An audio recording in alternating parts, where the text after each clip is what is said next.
Thank you. Since 2012, over 4,000 lives have been lost to drug overdoses in Milwaukee County, and that number continues to grow.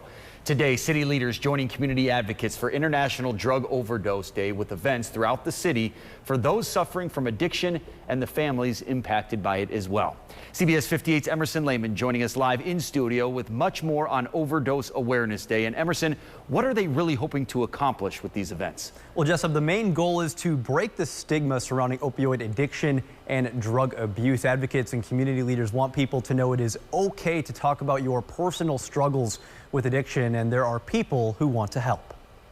This crisis is impacting everyone. Tahira Malik knows the struggles of opioid addiction firsthand. I am a person who's living in recovery from opioids. Malik now runs Samad's House, a sober living home for women recovering from addiction. You make people feel comfortable because you let them know, hey, I've been there. She was joined by family members of overdose victims and community leaders on Wednesday to discuss the opioid crisis. Last year, 643 lives were lost due to overdose in Milwaukee County.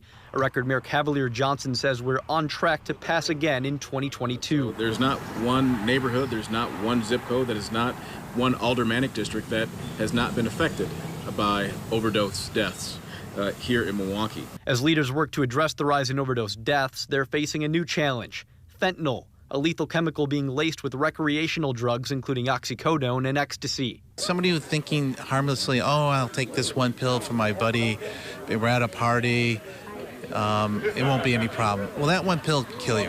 UW-Milwaukee recently announced the addition of Narcan boxes on its campuses to help combat fentanyl-related overdose deaths. Hope kits, including Narcan nasal spray and fentanyl testing strips, can also be picked up at Milwaukee fire stations, no questions asked. We're not collecting information from you. If you want to take these, you just ring the doorbell and ask. All in an effort to keep people alive and help them find the road to long-term recovery. We're here to restore the families. We're here to restore life and to say this is possible. And we're here to help, and we'll walk hand in hand with you. Now, in addition to offering people a safe place to speak, the events also included training sessions on how to use fentanyl testing strips and that Narcan nasal spray you saw, with the hopes that those in attendance may be able to help save a life in the future. Reporting live here in the studio, Emerson Lehman, CBS 58 News. Important information there. Thank you, Emerson.